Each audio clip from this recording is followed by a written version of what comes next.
Competitive world में आप सभी का स्वागत है। आते हैं प्रकाश का अन्य भाग जो बचा हुआ पार्ट है। अब मुख्यतः दो चीज बचा हुआ है, आपका मानव नेत्र और उसके अलावे दूरदर्शी सूक्ष्मदर्शी। तो हम उसमें से एक पार्ट मानव नेत्र और उसके प्रकाश के कुछ अन्य गुण है, जैसे विवर्तन है, प्रकीर्णन है, इस सब पे आज प्रकाश करेंगे। उसमें आते हैं सबसे पहले मानव नेत्र। तो मानव नेत्र के संबंध में चूंकि लेंस के अंतर्गत इसका अध्ययन इसलिए किया जाता है कि प्रकाश जो होता है, प्रकाश गुजरने के क्रम में उसका जो गुण है उसमें लेंस से होते हुए, अर्थात मानव नेत्र में एक लेंस पाया जाता है जिससे होकर अपवर्तित किरण का ही प्रतिबिंब बनता है, जिसको हम किसी वस्तु को देख पाते हैं, जिसके कारण हम किसी वस्तु को देख पाते हैं। अर्थात मानव नेत्र में एक प्रकार का लेंस पाया जाता है। तो सबसे पहले हम ये जानेंगे कि मानव नेत्र में किस प्रकार का लेंस पाया जाता है। तो मानव नेत्र में आपका उत्तल लेंस पाया जाता है। उत्तल लेंस पाया जाता है जो किसी वस्तु, हम जानते हैं कि किसी भी वस्तु को हम तभी देख पाते हैं जब सूर्य से आती किरणें उस वस्तु पर पड़कर और उससे परावर्तित किरणें हमारे आंखों पर पड़ती है या अपवर्तित किरणें हमारे आंखों पे पड़ती है, तभी हम उसका प्रतिबिंब हमारे दृष्टिपटल पर बनता है और हम उसको देख पाते हैं। इस प्रकार हम देखते हैं कि मानव नेत्र में सबसे पहले उत्तल लेंस पाया जाता है। तो उत्तल लेंस में, यदि यह एक उत्तल लेंस है तो उत्तल लेंस में सबसे पहले विभिन्न स्थितियों में फिगर विभिन्न प्रकार का बनता है। अर्थात जब तक फोकस, मानते हैं ये इसका फोकस बिंदु है, तो फोकस बिंदु से बाहर कहीं भी वस्तु हो तो उसका उत्तल लेंस में उसका वास्तविक और उल्टा प्रतिबिंब बनता है। लेकिन फोकस बिंदु के अंदर जैसे ही वस्तु जाता है तो हम जानते हैं कि प्रतिबिंब का निर्माण जिस तरह वस्तु है उसी तरह प्रतिबिंब का निर्माण होने लगता है और इस प्रकार काल्पनिक और बृहत प्रतिबिंब का निर्माण होता है। तो इस प्रकार हम देखते हैं, यदि कल्पना करें कि यदि मानव लेंस जो है, मानव नेत्र है, उसमें स्थित लेंस जो है, यदि वो फिक्स आकृति की हो तो कभी वस्तु, किसी वस्तु को विभिन्न स्थितियों में कभी वस्तु हमारा सीधा दिखेगा, कभी उल्टा दिखेगा। लेकिन व्यवहारिक जीवन में ऐसा होता नहीं। किसी भी वस्तु को हम सीधा देखते हैं, सीधा वस्तु है सीधा ही देखते हैं, उल्टा वस्तु यदि रखे तो उसका प्रतिबिंब उल्टा ही दिखता है। इसका यह मतलब है कि यह जो उत्तल लेंस है इसकी फोकस दूरी एक फिक्स फोकस दूरी नहीं है। हमारे नेत्र में जो लेंस है उसकी फोकस दूरी बढ़ाई या घटाई जा सकती है। यह यहाँ पे स्थित सिलियरी मांसपेशी जो होती है उसका काम है इस लेंस को उसकी आवश्यकता अनुसार, सिलियरी मांसपेशी क्या करती है, इस लेंस को पतला या मोटा कर देती है, आवश्यकता अनुसार पतला या मोटा कर देती है। इस प्रकार हम देखते हैं कि मानव नेत्र के दर्शन की स्पष्ट क्षमता जो होती है, न्यूनतम क्षमता वो 25 सेंटीमीटर होती है। अर्थात 25 सेंटीमीटर से अंदर किसी वस्तु को हम अपने आंख के पास ले आए तो वह वस्तु हमको स्पष्ट नहीं दिखती है। स्पष्ट नहीं दिखने का यही मतलब है, मानव नेत्र जो होता है वो हमेशा वास्तविक और साथ में छोटा प्रतिबिंब बनाती है। वास्तविक और छोटा प्रतिबिंब बनाती है। वास्तविक और छोटा प्रतिबिंब तभी होगा जब वस्तु आपके सेंटर ऑफ कर्वेचर से बाहर हो। लेंस, कोई उत्तल लेंस है, उसमें वास्तविक और छोटा प्रतिबिंब तभी बनेगा जब सेंटर ऑफ कर्वेचर पर आ जाएगा तो वस्तु के समान आकार का प्रतिबिंब बनेगा। लेकिन इससे बाहर यदि वस्तु है तो वस्तु का प्रतिबिंब हमेशा वास्तविक बनेगा और छोटा बनेगा। तो हम यहाँ वही देखते हैं कि यह यदि मानव नेत्र है, मानव नेत्र में स्थित यह लेंस है, इसके पीछे में एक पार्ट, हमारे मानव नेत्र का एक पार्ट होता है जिसका नाम दृष्टिपटल कहते हैं हिंदी में।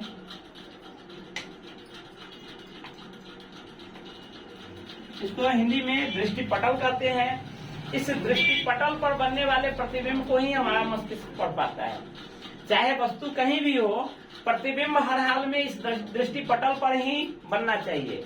यदि इस दृष्टि पटल पर प्रतिबिंब नहीं बनता है, इस दृष्टि पटल के बाहर, या तो इधर या इधर, इसको दृष्टि पटल के आगे और इसको दृष्टि पटल के पीछे कर सकते हैं। हम आगे और पीछे यहाँ इसलिए ये क्लियर कर रहे हैं क्योंकि हम देखेंगे मानव नेत्र में दोष आ जाने के कारण प्रतिबिंब का निर्माण या तो दृष्टि पटल के इधर या दृष्टि पटल के बाद, या तो इसके पहले, आगे को आप पहले भी कर सकते हैं, क्वेश्चन इस तरह से पूछता है, इसको आप पहले भी कर सकते हैं और इसको बाद भी कर सकते हैं, पीछे को बाद भी कर सकते हैं।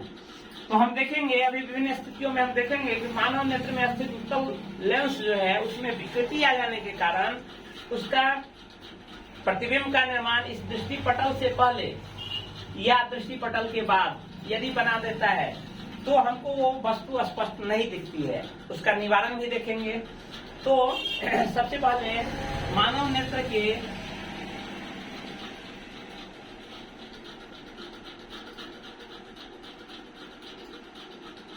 स्पष्ट दर्शन की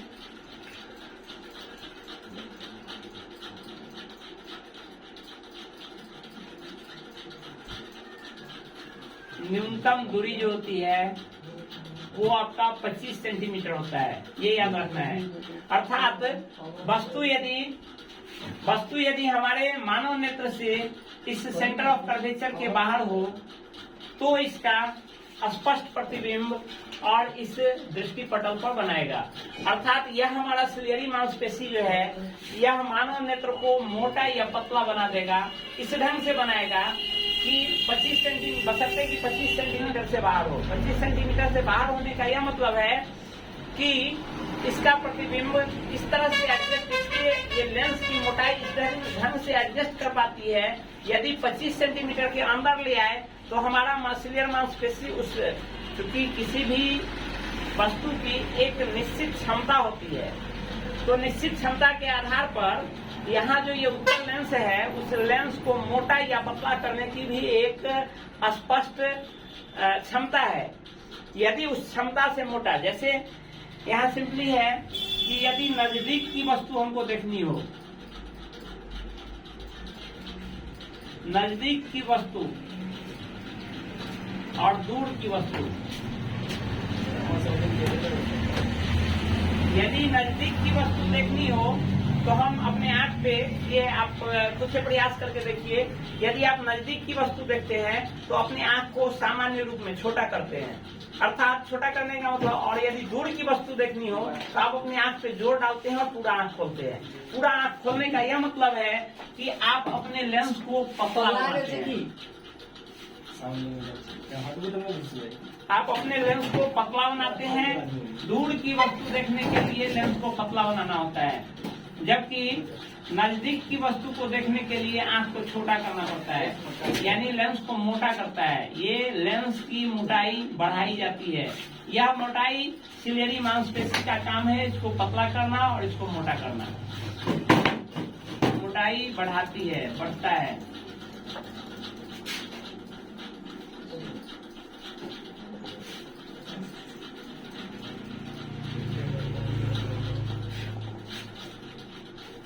अर्थात हम अपनी मानव नेत्र के लेंस को मोटा और पतला करते हैं। यदि नजदीक की वस्तु देखनी हो तो लेंस को मोटा किया जाता है। ये सिलियरी मांसपेशी उसको इस ढंग से एडजस्ट करता है कि इसकी मोटाई, लेंस की मोटाई बढ़ जाती है। लेंस की मोटाई हम जानते हैं, पूर्व में भी पढ़े हैं कि लेंस की मोटाई बढ़ने से फोकस दूरी घट जाती है, क्योंकि अब यह एक छोटे गोले का पार्ट हो गया। छोटे गोले का पार्ट होने के कारण इसका फोकस दूरी घट जाता है। फोकस दूरी घटने के कारण यदि वस्तु, इसका पहले से फोकस यहाँ बन रहा था, सेंटर ऑफ कर्वेचर यहाँ बन रहा था और फोकस यहाँ बन रहा था, तो अब वस्तु यदि नजदीक में है, इसका मतलब सेंटर ऑफ कर्वेचर के बाहर उसको बनाना है। यदि हम पतले लेंस के पास वस्तु को यहाँ रख दे और उसका सेंटर ऑफ कर्वेचर यहाँ चला जाएगा, या फोकस ही यहाँ चला जाएगा, सेंटर ऑफ कर्वेचर यहाँ चला जाए, तो फोकस के अंदर स्थित वस्तु का हम जानते हैं कि उसका आभासी प्रतिबिंब बनने, काल्पनिक प्रतिबिंब बनने लगता है और वो हमको स्पष्ट दिखाई नहीं पड़ेगा। तो इसलिए जरूरी है कि नजदीक की वस्तु को देखने के लिए लेंस को मोटा किया जाए ताकि इसकी फोकस बिंदु घट जाए, फोकस दूरी घट जाए।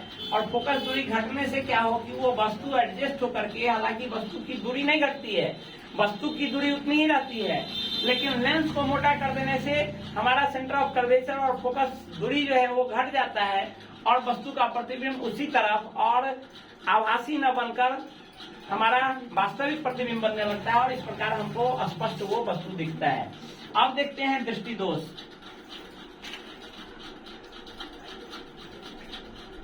यदि किसी कारण से हमारे इस सिलियरी मांसपेशी में कोई खराबी आ जाए तो वस्तु को हमको देखना है, नजदीक की वस्तु। हमारा पहले से हम दूर की वस्तु देख रहे थे और नजदीक की वस्तु हम देखने लगे। नजदीक की वस्तु देखते समय हम जानते हैं कि इस लेंस को मोटा करना होगा। इस लेंस को मोटा करने का काम ये सिलियरी मांसपेशी का है। लेकिन जिस आकार में मोटा भले ही होगा, पहले से यह मोटाई बढ़ेगा, इस लेंस का मोटाई बढ़ के इतना हो जाएगा, लेकिन जिस आवश्यकता थी जितनी हमको करने की उसको मोटा, उस आवश्यकता में वो मोटा नहीं कर पाए, जिसके कारण वो हमारा वस्तु एडजस्ट नहीं हो, जिसका प्रतिबिंब इस दृष्टि पटल पर या रेटिना पर बने।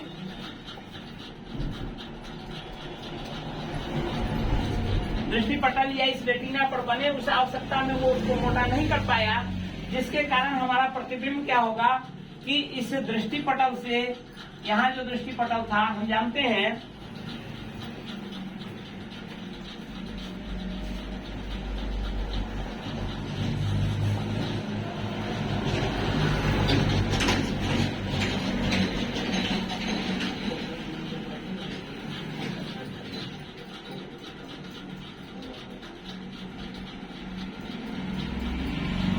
सबसे पहले आते हैं, फिर उस पे आते हैं पूरा लौट करके। सबसे पहले आते हैं दृष्टि दोष। दृष्टि दोष जनरली 4 तरह के होते हैं। इसमें सबसे पहले हम आते हैं निकट दृष्टि दोष।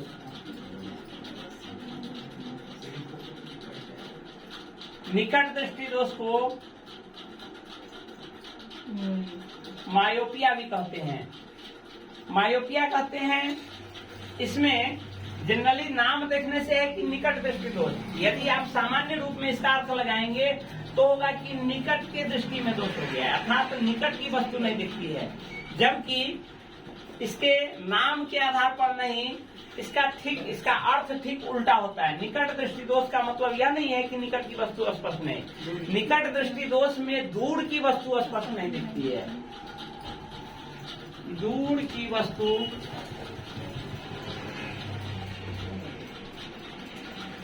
स्पष्ट नहीं दिखती है, जबकि निकट की वस्तु स्पष्ट दिखती है। निकट दृष्टि दोष में दूर की वस्तु स्पष्ट नहीं दिखती है। दूर की वस्तु स्पष्ट हमको कब नहीं दिखेगा?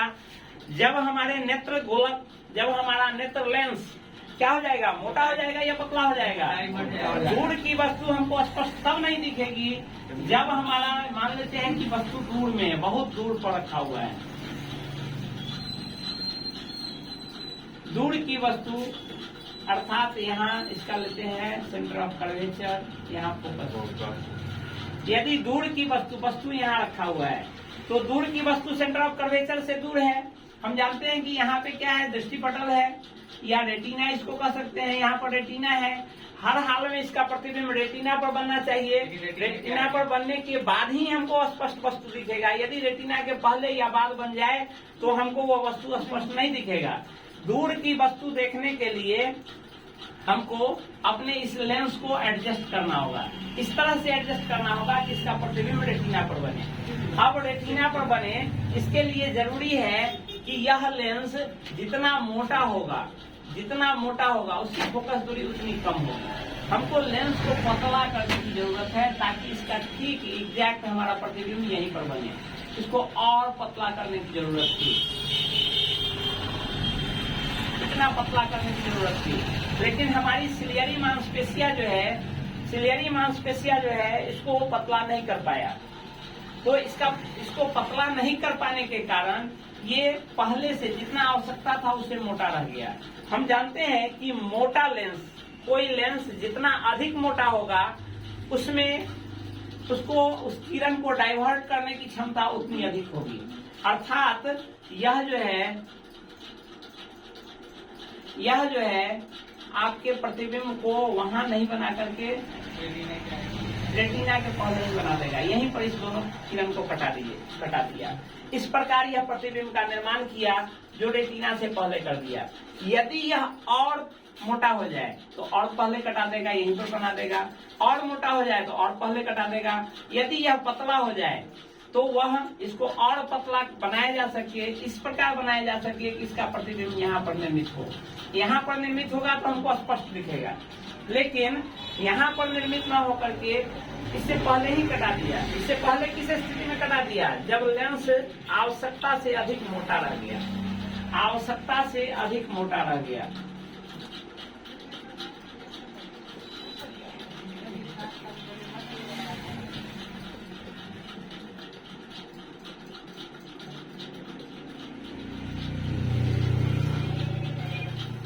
जब आवश्यकता से अधिक मोटा रह गया तब प्रतिबिंब का निर्माण क्या हुआ? रेटिना से पहले, या इसको आप दूसरे केसों में आगे, रेटिना के आगे बन गया।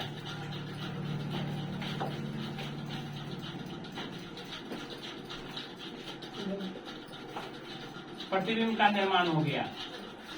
ये पूछता है प्रतियोगी परीक्षा में, ये दो शब्द पूछता है। कभी दे देगा कि रेटिना से पहले प्रतिबिंब बन रहा है तो किस तरह का दृष्टि दोष है, या कभी दे देगा रेटिना के आगे प्रतिबिंब बन रहा है तो किस तरह का दृष्टि। इसलिए दोनों शब्दों को याद रखिए कि रेटिना के आगे या रेटिना से पहले दोनों एक ही बात है। यह रेटिना है, क्योंकि वस्तु इधर था इसलिए इसको रेटिना से पहले कहेंगे और रेटिना के आगे भी कहेंगे, और रेटिना के बाद इधर रेटिना के बाद कहिए या रेटिना के पीछे कहिए। तो इस तरह से जो प्रतिबिंब का निर्माण होगा, चूंकि ये रेटिना से पहले बन गया है इसलिए ये अस्पष्ट प्रतिबिंब हमको दिखाई देगा, और इस दृष्टि दोष को हम निकट दृष्टि दोष कहते हैं। तो निकट दृष्टि दोष में आपको याद रखना है, इसका नाम कभी कभी इंग्लिश नेम ही, हिंदी में भी आप जानते हैं कि प्रतियोगी परीक्षा में जो क्वेश्चन होता है 2 लैंग्वेज में होता है, हिंदी और इंग्लिश। तो कभी कभी क्या करता है कि इंग्लिश में भी आपको मायोपिया दे देगा, तो वहां से तो क्लियर है, लेकिन हिंदी में भी इसको मायोपिया ही लिख देगा। यदि हिंदी भाषी आप निकट दृष्टि दोष खोजेंगे, वहां निकट दृष्टि दोष न लिख करके मायोपिया लिखा रहेगा। तो आपको ये दोनों वर्ड याद रखना है, निकट दृष्टि दोष कहिए या मायोपिया कहिए, या उसको शॉर्ट साइटनेस भी कहते हैं। इसको शॉर्ट साइटनेस, शॉर्ट मतलब होता है निकट, नजदीक, शॉर्ट साइटनेस।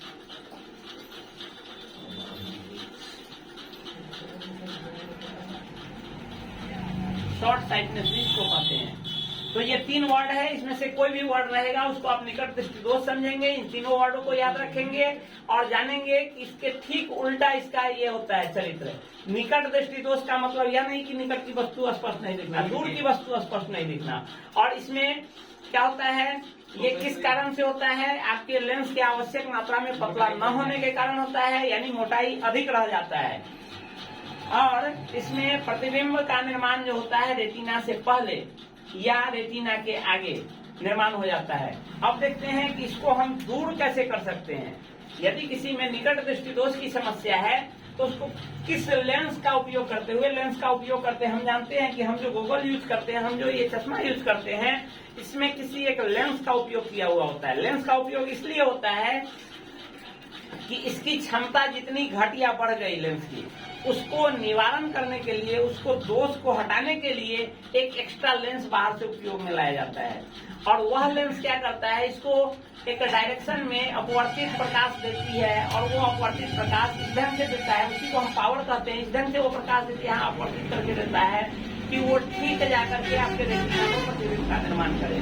तो अब हम देखते हैं निकट दृष्टि दोष है, तो निकट दृष्टि दोष का निवारण जो होता है वो अवतल लेंस के द्वारा किया जाता है। निकट दृष्टि दोष का निवारण अवतल लेंस, अर्थात निकट दृष्टि दोष किसके आंख में है तो अवतल लेंस का उपयोग करते हुए एक आवश्यक मात्रा का, सभी को एक ही अवतल लेंस नहीं लगा देंगे। जिसका आंख, जिसकी मोटाई, चुकी है मोटाई सिलेरी मांसपेशी सबका अलग अलग होता है, सबकी क्षमता धीरे धीरे बढ़ती रहती है या घटती रहती है। तो उस ढंग से ये कितना मोटा छोड़ दिया जबकि हमको कितना पतला बनाना था, तो उस आवश्यक मात्रा में आवश्यक पावर का आपको अवतल लेंस उसको लगाने की आवश्यकता होगी। अब हम आते हैं नेक्स्ट, निकट दृष्टि दोष हो गया। अब आते हैं दीर्घ दृष्टि दोष पे।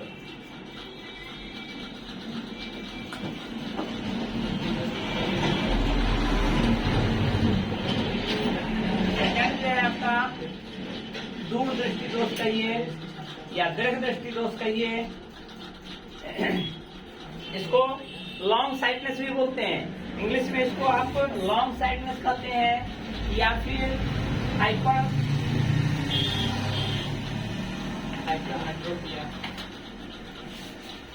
मेट्रोपिया भी बोलते हैं, या इसको लॉन्ग साइटनेस।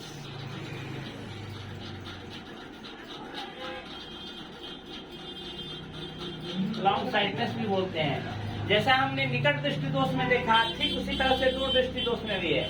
दूर दृष्टि दोष में, दूर दृष्टि दोष का यह मतलब नहीं कि दूर की वस्तु स्पष्ट नहीं दिख रहा है। दूर दृष्टि दोष का मतलब होता है निकट की वस्तु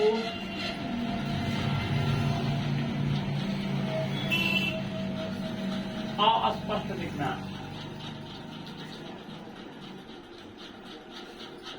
अस्पष्ट दिखना।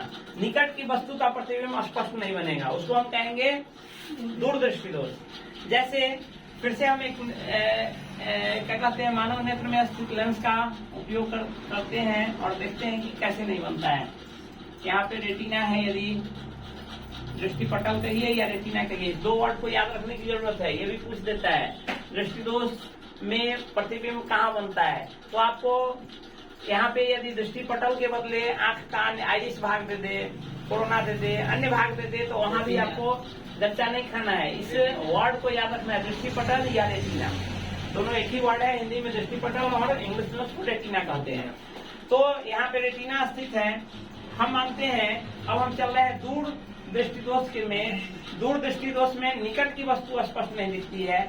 यदि निकट की वस्तु, इसमें निकट की वस्तु 25 सेंटीमीटर के बियॉन्ड ही होना चाहिए, 25 सेंटीमीटर के अंदर नहीं। 25 सेंटीमीटर के अंदर तो यदि आपका आंख सही है तभी नहीं दिखेगा। न्यूनतम दृष्टि की जो क्षमता है 25 सेंटीमीटर, उसके बियॉन्ड होना चाहिए। उस बियॉन्ड में यदि कोई वस्तु रखी है और हमको दिखाई नहीं पड़ती है और अस्पष्ट दिखती है, इसका मतलब हमारे आंख में दूर दृष्टि दोष है। दूर दृष्टि दोष में फिर इसमें भी वही लेंस की मोटाई, लेंस का एडजस्टमेंट सही नहीं हो पाने के कारण यह दृष्टि दोष आता है। हम जानते हैं कि नजदीक की वस्तु देखने के लिए हमारे लेंस को मोटा बनाना होता है। नजदीक की वस्तु देखने के लिए हमारे लेंस को मोटा बनाना होता है। मोटा बनाता कौन है? सिलेरी मांसपेशी यहाँ जो है वो सिलेरी मांसपेशी पकड़ के उसको बचकाता है और वो मोटा हो जाता है। यदि हमारा प्रतिबिंब, हमारा वस्तु यहाँ रखा हुआ है जो 25 सेंटीमीटर से दूरी पर है, 25 सेंटीमीटर के बदले आप ले लीजिए 26 सेंटीमीटर पर है। 26 सेंटीमीटर है, अर्थात ये न्यूनतम दृष्टि सीमा जो है वो उसके बियॉन्ड है, लेकिन बावजूद इसके स्पष्ट प्रतिबिंब नहीं बन रहा है। इसका यह मतलब हुआ ये हमारा लेंस जो है जिस मात्रा में मोटा बनना चाहिए उस मात्रा में मोटा इसको बना नहीं पाया। मोटा नहीं बनाने पर, मोटा बनने पर हम जानते हैं कि जो लेंस जितनी अधिक मोटाई होगी उसका फोकस दूरी उतना ही कम होगा, उतना ही कम होगा। इसको हमको लेंस को, ये 26 सेंटीमीटर पर रखा हुआ था, यानी लेंस को हमको और मोटा बनाना था। इस आकार में लेंस को मोटा बनाना था ताकि इसका सेंटर ऑफ कर्वेचर घट के यहाँ आ जाए, यानी 25 सेंटीमीटर पर आ जाए और ये हमारा वस्तु जो है उसके बियॉन्ड रहे। वस्तु बियॉन्ड रहेगा तो वो क्या करेगा, उसका प्रतिबिंब बनाएगा। आभासी न बना करके क्या बनाएगा? काल्पनिक को ही आभासी भी कहते हैं। वास्तविक बनाएगा, वास्तविक प्रतिबिंब बनाए और हमारा जो है सो स्पष्ट दर्शन है। लेकिन ये क्या किया, ये हमारा उससे जिस मात्रा में इसको मोटा करना था उस मात्रा में न मोटा करके उससे थोड़ा सा पतला ही छोड़ दिया।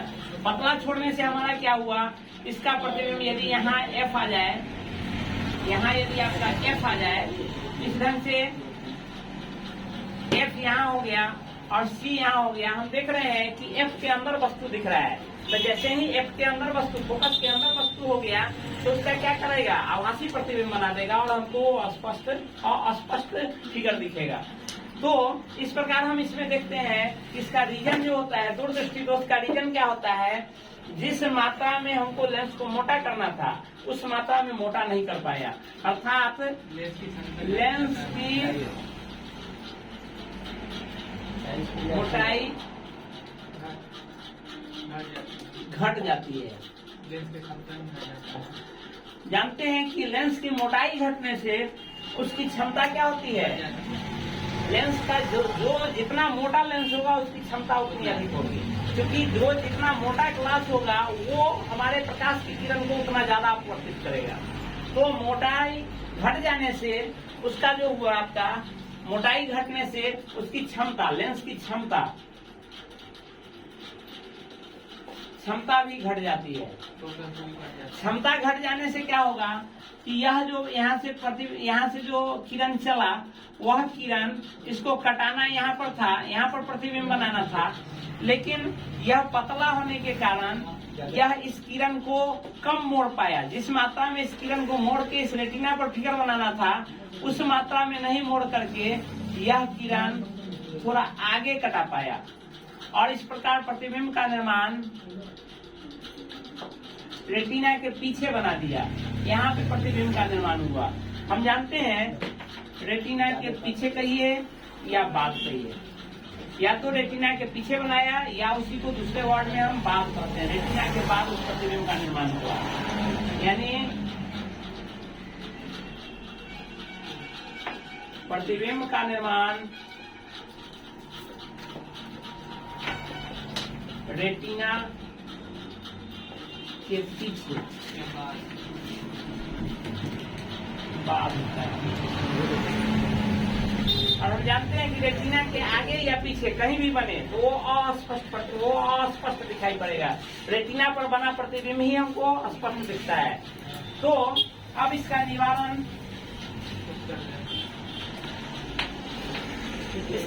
जो होता है, ये उत्तल लेंस आवश्यक मात्रा में आवश्यक क्षमता का उत्तल लेंस लगा करके इसका निवारण किया जाता है। यानी यहाँ पर एक उत्तल लेंस लगा देंगे, एक उत्तल लेंस का यहाँ हम लगाएंगे आवश्यक जो क्षमता होगा, उस आवश्यक क्षमता का उत्तल लेंस लगा देंगे, जिसके कारण यह जो है किरण अपवर्तित होकर के ठीक दृष्टिपटल, ठीक रेटिना पर जाकर के कटेगा और प्रतिबिंब का निर्माण करेगा और हमको वो वस्तु स्पष्ट दिखेगा। ये दो हो गया। उसके अलावा तीसरे तरह का जो दृष्टि दोष है,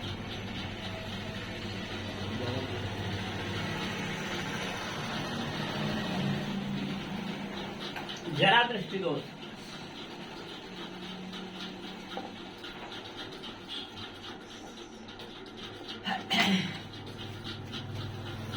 जरा दृष्टि दोष, इसको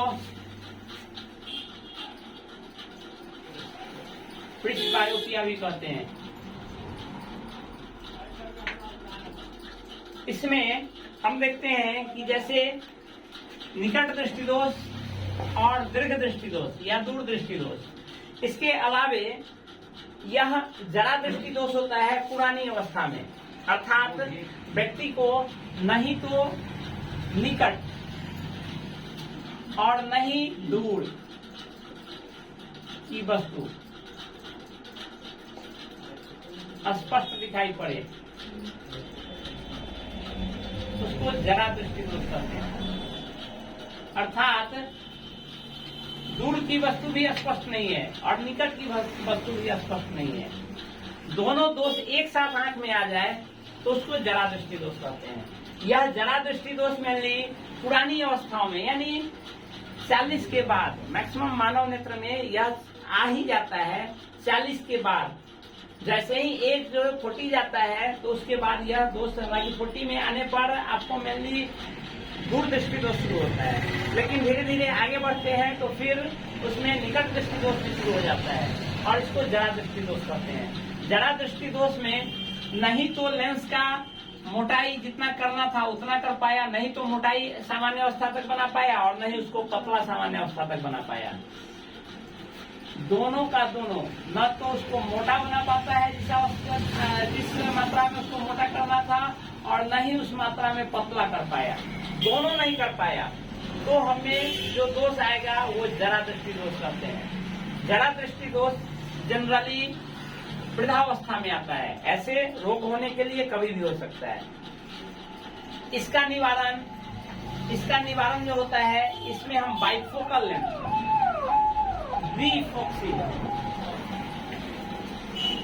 द्विफोक्सी लेंस के द्वारा इसका निवारण करते हैं। अर्थात यहाँ पर जहाँ मानव नेत्र है, यहाँ पर एक लेंस का उपयोग होता है, जिस लेंस में दो तरह के लेंस लगते हैं।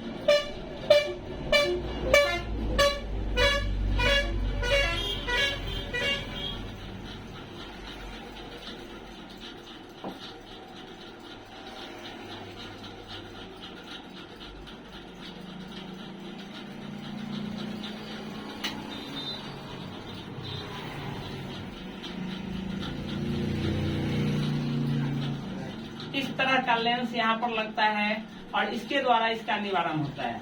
ये आपको स्पष्ट देखने पर तो पता लगी चल जाता है कि दोनों दो जगह का लेंस है, दोनों दो तरह का लेंस लगा हुआ है। निकट देखने के लिए आपको ये लेंस और दूर देखने के लिए ये लेंस। ये बाइफोक्सी लेंस, इसी को बाइफोकल, चूंकि दोनों का दो फोकल, इसका अलग और इसका अलग, दो फोकस दूरी का एक ही लेंस में, एक ही भाग में दो लेंस लगा हुआ हो, उसको द्विफोक्सी लेंस कहते हैं। और इस जो ये आपका जरा दृष्टि दोष है, प्रेसबायोपिया जो है, इसके निवारण के लिए द्विफोक्सी लेंस का उपयोग किया जाता है। इसमें आपका मानव नेत्र का लेंस है, न तो आवश्यक मात्रा में मोटा हो पाता है और न ही आवश्यक मात्रा में पतला हो पाता है, जिसके कारण ये दोष आता है, और इसको द्विफोक्सी लेंस के द्वारा इसका निवारण किया जाता है। चौथा दृष्टि दोष है आपका अबिंदुकता।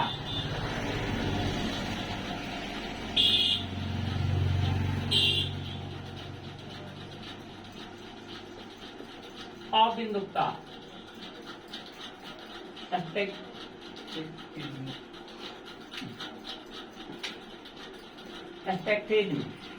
इसमें जब मानव नेत्र में, यदि मानव नेत्र है, इस मानव नेत्र के समानांतर यदि कोई वस्तु है, यहाँ कोई वस्तु है, उस वस्तु का प्रतिबिंब स्पष्ट वो रेटिना पर बना लेता है। यहाँ पर इसका प्रतिबिंब बन गया, जिसके कारण हम इसको स्पष्ट देख पाए। यानी क्षैतिज तल में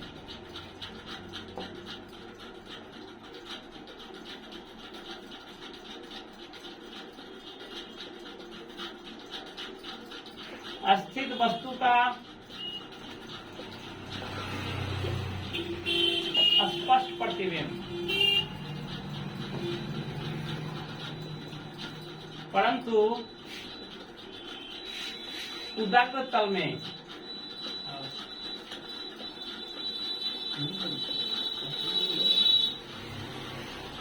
अस्पष्ट प्रतिबिंब।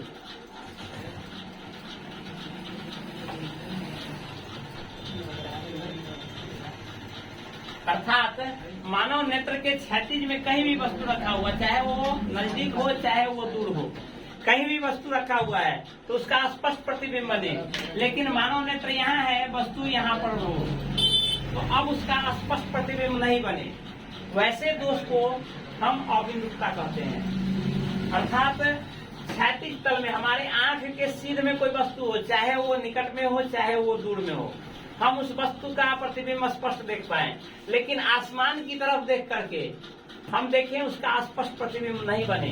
इस तरह के दोष को अबिंदुकता कहते हैं। इसके निवारण के लिए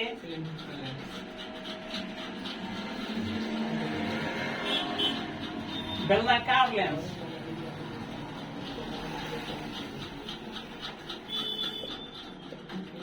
या सिलेंड्रिकल कहते हैं,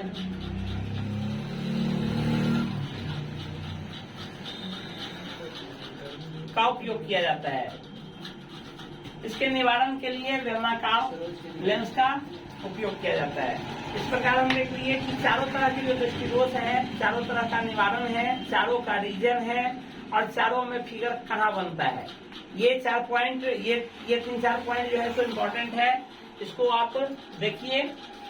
आगे हम और चलते हैं। इसके अलावे जो प्रकाश के अन्य गुण हैं, जैसे अभी तक हमने देखा प्रकाश का परावर्तन, प्रकाश का अपवर्तन, अभी तक हम इन 2 गुणों पर ही चले हैं। हालांकि इसके अलावे भी हमने पढ़ा, आवर्धन पढ़ा है, गोलीय सूत्र पढ़ा है, दर्पण सूत्र पढ़ा है, लेंस सूत्र पढ़ा है। उसके अलावे अब हम प्रकाश के अन्य भी कुछ गुण हैं, जैसे वर्ण विक्षेपण है, पूर्ण आंतरिक परावर्तन है, विवर्तन है, ध्रुवण है, इन सब पर भी थोड़ा सा उन सब पे भी चर्चा करते हैं।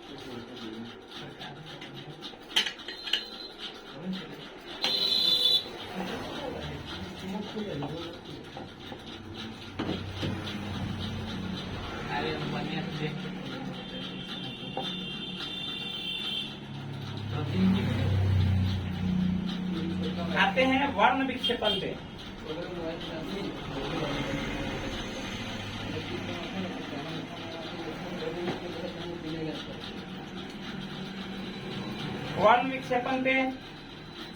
वर्ण विक्षेपण में यदि प्रकाश जो सूर्य से आती प्रकाश, हम पहले भी बताए हैं कि सूर्य से आती प्रकाश जो है वो 7 रंगों का वितरण है, 7 रंगों का सम्मिश्रण है।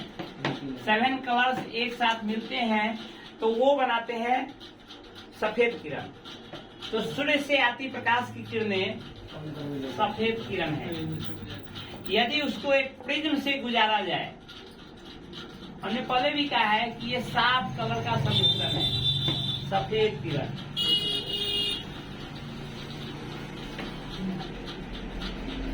सफेद किरण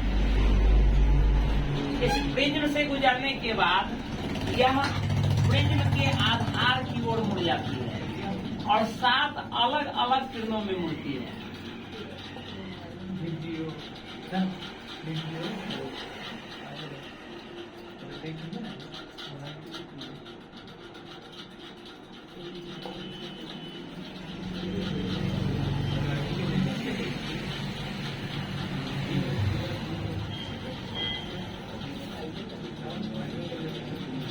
ये सफेद किरण, क्योंकि इसमें 7 कलर, यहाँ से 7 कलर उत्पादित नहीं हो रहा है। आप यह जानिए कि यह सफेद किरण जो है ये पहले से 7 किरणों का मिश्रण है। यह 7 किरण जब प्रिज्म से होकर गुजरता है तो 7 विभिन्न कलरों में विभक्त हो जाती है, 7 अलग अलग पट्टियों में बढ़ जाती है। ये 7 अलग अलग कलर जो होती हैं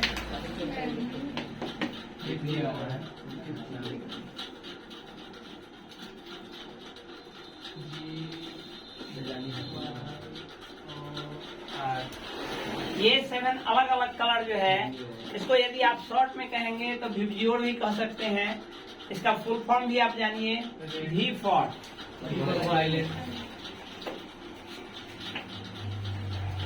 आई,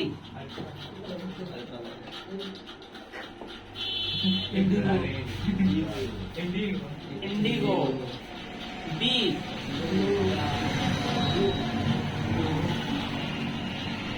ब्लू, जी,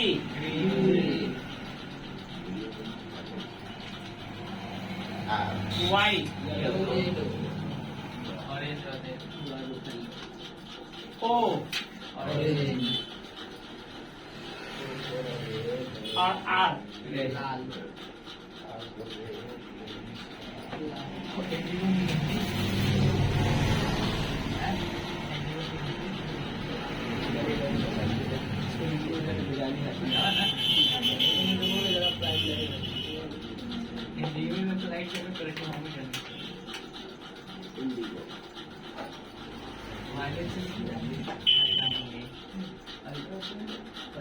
अल्ट्रावायलेट कलर नाही रेड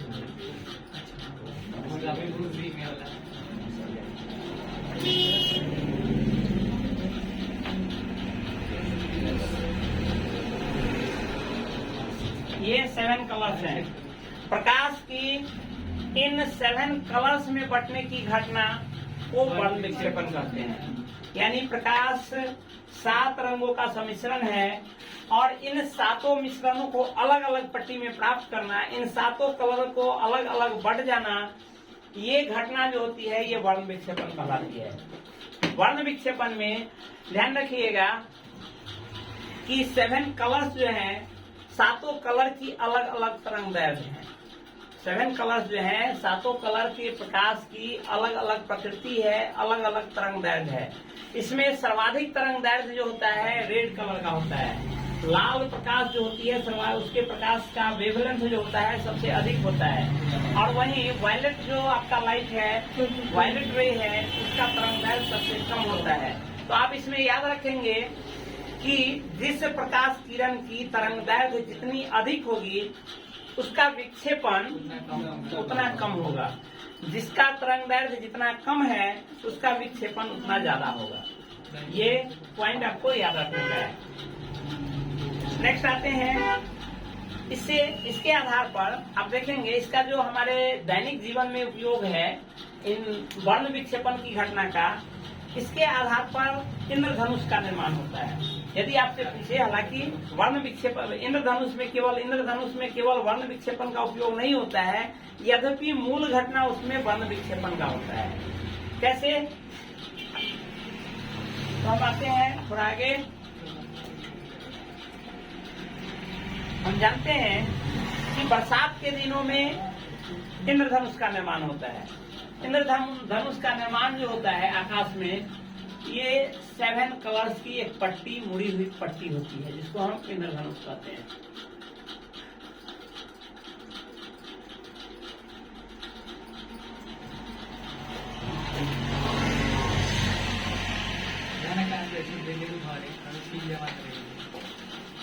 ये 7 कलर्स की पट्टी है। इन 7 कलर्स की पट्टी को ही हम इंद्रधनुष कहते हैं। ये आकाश में इस तरह का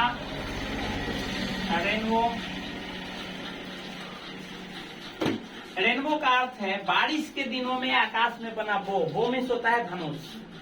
बरसात के दिनों में आकाश में बना धनुष की आकृति को रेनबो कहते हैं या इसको इंद्रधनुष कहते हैं। इसको इंद्रधनुष कहते हैं। इंद्रधनुष का मुख्य कारण प्रकाश के वर्ण विक्षेपण ही है। प्रकाश के वर्ण विक्षेपण में इसमें जैसे मानते हैं यहाँ सूरज है, सूरज से आती प्रकाश की किरणें और बीच में यदि बादल है, यहाँ पर बादल है, तो बादल के निर्माण से, बादल यानी बरसात के दिनों में ही इंद्रधनुष का निर्माण होता है। बरसात यदि आसमान में वाटर वेपर नहीं हो तो इंद्रधनुष का निर्माण नहीं होगा। वाटर वेपर रहने के बाद ही इंद्रधनुष का निर्माण होता है। इससे आती प्रकाश की किरणें इन पानी की बूंदों से परावर्तित एवं अपवर्तित होकर के एवं वर्ण विक्षेपण के द्वारा 7 अलग अलग पट्टियों में बढ़ जाती है। अब हम आएंगे इसमें, इससे संबंधित 2-3-4 क्वेश्चन बनता है। इसमें जैसे सबसे पहले पूछिए कि वर्ण विक्षेपण जो है, वर्ण विक्षेपण है इंद्रधनुष,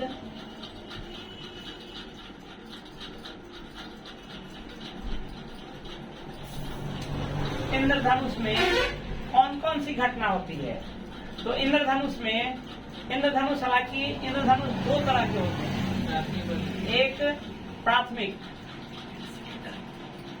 और दूसरा द्वितीयक। तो घटना से पहले हम प्राथमिक और द्वितीयक के रंग पढ़ाते हैं। प्राथमिक कौन और द्वितीयक कौन। यहाँ जैसे हमने अभी वर्ण विक्षेपण में विबजियोर बनाया था, वैसे ही यहाँ ये जो प्रकाश का अलग अलग रंग बना हुआ है, यहाँ से यहाँ तक पूरी पट्टी जो होगी ये भी होगी, यानी वायलेट कलर की होगी। ये यहाँ से यहाँ तक इंडिगो होगी, ये ब्लू कलर की पट्टी होगी, ये ग्रीन होगी, यहाँ येलो होगी, यहाँ ऑरेंज होगी और यहाँ रेड होगी।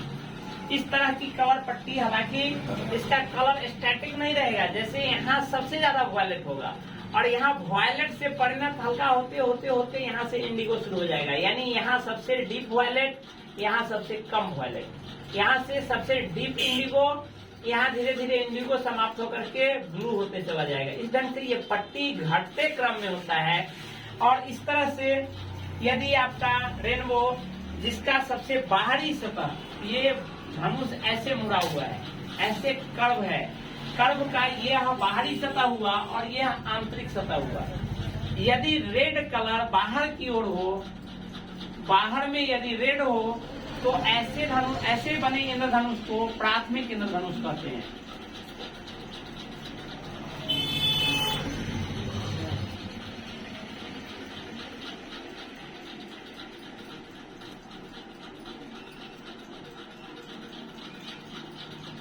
प्राथमिक इंद्रधनुष कहते हैं।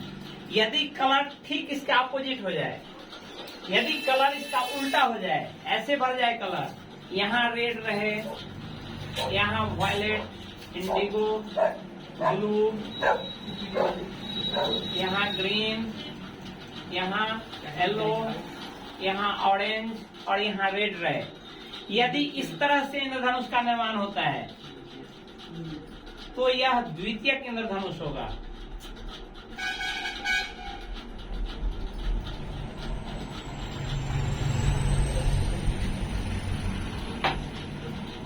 यदि कलर उल्टा भरा हुआ हो, यानी बाहरी सतह पर वायलेट हो, यदि बाहरी सतह पर वायलेट हो और सबसे आंतरिक सतह पर रेड हो, तो यह द्वितीयक इंद्रधनुष का उदाहरण होगा।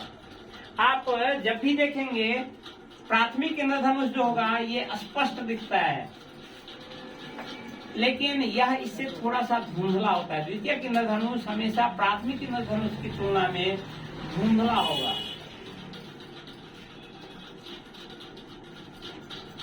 या अस्पष्ट। इसमें तो आपके जो ये 7 कलर से इजीली दिख जाएंगे कि यहाँ से यहाँ तक ये पट्टी है, ऐसे ऐसे करना हुआ है, लेकिन इसमें थोड़ा सा उस कलर के मुकाबले थोड़ा सा धुंधला कलर यहाँ पर बनेगा। अलग अलग पट्टी बनेगी लेकिन कलर धुंधला होगा, ये द्वितीयक इंद्रधनुष होगा। अब हम आते हैं कि प्राथमिक इंद्रधनुष में कौन कौन सी घटना घटती है और द्वितीयक इंद्रधनुष में कौन सी घटना घटती है। आप प्राथमिक इंद्रधनुष में देखेंगे कि इसमें 2 बार अपवर्तन एवं 1 बार परावर्तन की घटना होती है, जबकि द्वितीयक इंद्रधनुष में 2 बार परावर्तन एवं 2 बार अपवर्तन की घटना होती है। इसके साथ साथ इसमें वर्ण विक्षेपण की घटना होती है। इंद्रधनुष जैसे ही है तो इसमें परावर्तन भी हुआ, परावर्तन और अपवर्तन दोनों लिखा हुआ है, परावर्तन भी हुआ,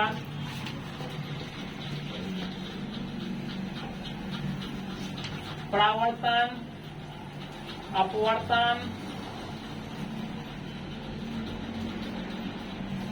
वर्ण विक्षेपण,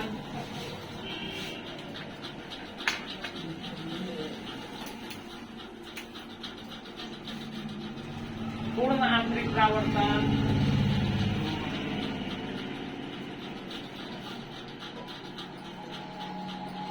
इन सभी तरह की घटना इंद्रधनुष के अंतर्गत घटती है। इन सभी तरह की घटना इंद्रधनुष के अंतर्गत घटती है। 48 में तो हम चाहेंगे कि आप आज जो हमने पढ़ाया, यानी दृष्टि दोष, उसका निवारण, उसके अलावे वर्ण विक्षेपण के आधार पर इंद्रधनुष का निर्माण, इंद्रधनुष में प्राथमिक इंद्रधनुष, द्वितीयक इंद्रधनुष, उसमें जो कलर का ये सीरीज है वो, इन सारे चीजों को देखें। हालांकि अभी बहुत चीज बच गया है। इसके अलावे व्यतिकरण बचा है, ध्रुवन बचा है, पूर्णांतरिक परावर्तन हो चुका है। तो इस तरह से अभी बहुत सारा चीज बाकी है। उसके अलावे विभिन्न क्या कहते हैं उपकरण है, जैसे सूक्ष्मदर्शी है, दूरदर्शी है। तो 1 या 2 वीडियो में हम चाहेंगे कि और प्रकाश को समझ दें। इससे पहले अन्य भी यदि आप नहीं देखे हैं, इससे पहले वाला वीडियो नहीं देखे हैं, तो आप पहले शुरू से पार्ट 1 से प्रारंभ करें और इसको पूर्णतः देखें और इसका फायदा लें। प्रतियोगी परीक्षाओं में इसका विशेष इंपॉर्टेंस होता है। प्रकार लाइट, खास करके लाइट है, साउंड है, वेव है, हीट है, ये 3-4 चैप्टर से क्वेश्चन हर हाल में एक क्वेश्चन रहता ही है। साइंस यदि बेस्ट एग्जाम हो तो एक से अधिक क्वेश्चन हो सकते हैं। तो आप देखें, समझे और इसका लाभ लें। धन्यवाद।